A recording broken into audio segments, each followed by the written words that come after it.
si vous l'avez entendu, évidemment les joueurs l'ont entendu, donc oui, c'est une colère, une déception. En tout cas, c'est un sentiment à la fin du match qui devait être transmis aux joueurs et que les joueurs devaient entendre, parce qu'à un moment donné, il est important aussi de faire passer des messages, des émotions, pour que les joueurs prennent conscience qu'on est en droit d'attendre plus de leur performance et de leur prestation. Non mais vous savez, ce temps-là ou ce moment-là, il a été entendu. Alors je ne sais pas pourquoi il a été entendu, parce que je pense pas que vous étiez dans le vestiaire quand j'ai parlé. Mais il y a eu aussi des moments où j'ai parlé, c'est pas sorti, et où j'avais aussi transmis. Donc un après-match, il y a toujours une forme de point final. Quand c'est positif, quand c'est moins positif. Moi, j'ai eu mon temps d'échange avec les joueurs à la fin du match pour leur faire passer mon point de vue sur la prestation, sur ce qu'avait été, sur ce qui n'avait pas été. Mais à la fin d'un match, on n'est pas dans un débriefing, on est dans un temps où on passe une émotion, où on donne aussi une tendance sur l'analyse pour pas que les joueurs se perdent et n'aillent pas dans une mauvaise direction. Euh, il était important qu'ils comprennent que là, j'étais aligné avec les supporters, hein, quand ils leur disent de se bouger et de faire plus, que j'avais la même vision et qu'ils étaient en droit de nous le demander, et qu'on devait le faire.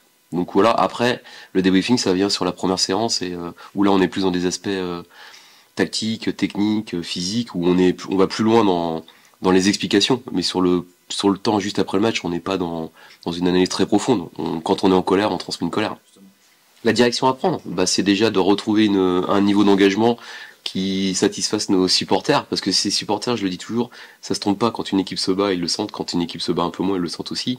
Parfois, on se bat, mais pas avec les bonnes armes, et le résultat n'est pas celui escompté. Là, je pense qu'il y a une équipe qui s'est battue dans la bonne direction pendant une bonne partie du match, et qui n'a pas su, voilà, globalement, pendant une heure, les moyens mis étaient cohérents. Il y a eu même 30 minutes de très bon football. Ça suffit pas pour gagner un match. Quand on a la chance de mener 2-0 à domicile et qu'on est porté par 12 000 personnes, le match, il doit pas y avoir de débat. La victoire doit être pour nous, parce que il faut juste parfois faire le dos rond, se battre, arracher des ballons. Et je trouve on n'a pas montré suffisamment de caractère dans cette notion-là, qui est la notion de reconquête du ballon. Et la reconquête, c'est un élément important.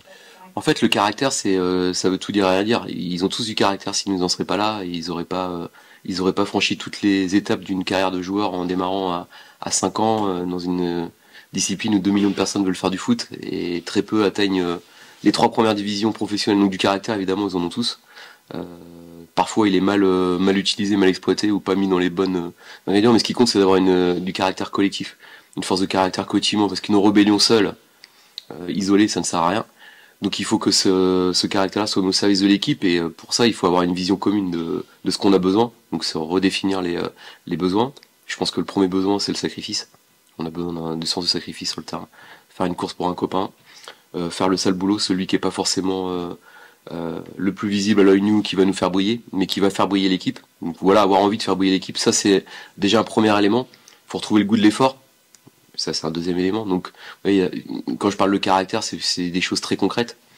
Parce que du caractère, je peux vous dire, ils en ont tous. Bah écoutez, si vous avez 2 heures, on peut se voir pour discuter des leviers. Mais vous savez, c'est pas. Oui, je crois que vous êtes dans le mythe de la recette. Je vais pas arriver dans mon vestiaire en leur donnant une recette comme ça. Ce sont des micro éléments, ce sont des associations de joueurs, ce sont des messages. C'est beaucoup d'échanges dans un bureau. Sur le terrain, c'est de la vidéo. C'est beaucoup plus technique que juste penser qu'on vient et qu'on fait une réunion avec 30 mecs devant nous qui vous écoutent assis sur une chaise. C'est pas comme ça que ça fonctionne. Il y a des leviers psychologiques, mais ils sont jamais dissociés du football. Parce que si on parle juste de psychologique et qu'on sait pas faire un contrôle, ça devient difficile. Donc beaucoup d'échanges, c'est la base. Fédérer, restaurer la confiance. Voilà, c'est des mots qui me semblent être importants. Le fait de jouer à Bonal, ce sera toujours un plaisir pour nous, pour moi en tout cas, pour l'équipe, j'espère. Et ce sera toujours une force d'avoir ces supporters. Et les supporters, ils attendent qu'une chose, c'est que les joueurs soient conquérants. Et même si à un match, au début au coup d'envoi, il pouvait y avoir un peu de défiance, il suffit juste de se battre et d'engager des courses, engager un football offensif, engager un jeu vers l'avant pour que les supporters se mettent derrière leur équipe. Donc voilà, il n'y a pas de divorce avec l'équipe. Il y a juste un sentiment qui est quasiment le même que moi, ou que nos dirigeants.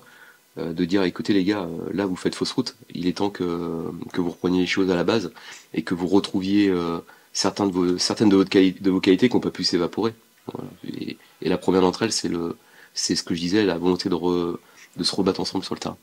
Oui, parce que si descendre, tout le monde est concerné par ce maintien jusqu'à la, je dirais, je pourrais pas dire exactement la place, mais en tout cas, il y a un paquet d'équipes qui peuvent encore aujourd'hui se dire que leur objectif prioritaire est de se sauver, parce que ça va faire un championnat sans ventre mou si descente. Donc oui, Avranches, mais Avranches, la, la réalité, c'est que c'est une équipe qui est programmée, qui se bat pour ça au coup d'envoi de la saison, qui a fait des miracles pendant beaucoup d'années avec des moyens limités, et qui cette année est en bas, mais c'est une équipe qui se battra toujours hein, et qui a aussi les qualités d'une équipe pour se sauver, à savoir de l'abnégation, de la solidarité et puis quelques joueurs de talent pour gagner des matchs. Donc de toute façon, dans ce championnat-là, il n'y a pas de réelle différence, et même si je peux surprendre en disant ça, il y a une différence dans les structures, il y a une différence dans l'histoire du club, il y a une différence dans la vision qu'on a de notre club, mais une fois sur le terrain, au coup d'envoi, les joueurs de national, ils ont quasiment tous le même niveau.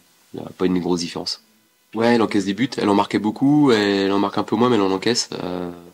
Après, franchement, en ce moment, j'ai pas trop envie de trop m'étendre sur l'adversaire parce que on a tellement d'axes de travail nous concernant. Euh, D'autant plus qu'on est sur un déplacement avec beaucoup d'absents, donc on va avoir une équipe très remaniée. Donc il faut d'abord qu'on se concentre sur nous, ça a pas de sens de regarder l'adversaire trop en détail si nous-mêmes déjà on n'est pas bien alignés sur ce qu'on veut faire. Donc il faut qu'on soit déjà bien nous, et puis si on est bien nous, on sait qu'un match ça, ça se joue sur des éléments qui sont toujours les mêmes, les temps forts, les temps faibles, les retours de mi-temps, la gestion de l'ouverture du score, si ouverture du score, etc. Les scénarios, on va dire. Bah Fatar suspendu, Dao blessé, Pereira blessé, Michel blessé, Impoy Gomis blessé. Voilà, déjà sur le secteur offensif, ça fait nos trois joueurs offensifs blessés. Je crois que j'ai fait le tour des blessés. Hendrik Kofi blessé. Oui, on sait que c'est un match important. En ce moment, on n'a pas de très bons résultats. Donc, il faut impérativement se relancer pour pouvoir vite atteindre l'objectif maintien. Eh bien, à la base, c'était le premier objectif de base. L'objectif, on a un peu essayé de voir un peu plus haut en fonction des résultats qu'on a eu en première partie de saison. Et à la base, l'objectif, c'était le maintien. Donc, si on regarde la continuité de la saison, on est dans l'objectif. Donc faut impérativement arracher ce maintien rapidement pour qu'on puisse vite se projeter sur la saison prochaine. Oui, après c'est une colère de la part du coach, du président, mais même nous les joueurs, on était tous un peu éprouvés parce que c'est la troisième fois qu'on se fait remonter à domicile et logiquement mentalement on prend un coup. Après on sait que on a besoin d'être un peu plus solide derrière, d'avoir un peu plus, d'apprendre à un peu plus encaisser parce que en ce moment dès qu'on encaisse des vagues pendant les matchs, on prend toujours des buts. Donc déjà faut retrouver cette solidité qu'on a eue en première partie de saison. Et après je pense que mentalement déjà tout le monde sera un peu mieux. Oui, après même sans le coach ou le président, forcément on est des compétiteurs. On est des grands garçons, on fait pas ça on fait pas ce métier, on fait pas ce sport pour perdre ou faire des matchs nuls. Avant tout, c'est un jeu, et quand on joue à un jeu, c'est pour gagner, c'est pas pour faire match nul ou perdre. Donc, en tant que compétiteur, déjà, ça nous prend la tête à nous déjà. Donc, même sans le message du président ou du coach, pas gagner pendant une aussi longue période, nous aussi, on le vit pas bien, quoi. Oui, c'est important. Après, faut pas prendre ce match à la légère parce que c'est quand même une équipe qui se bat depuis des années dans ce championnat, qui réussit toujours à passer entre les mailles du filet.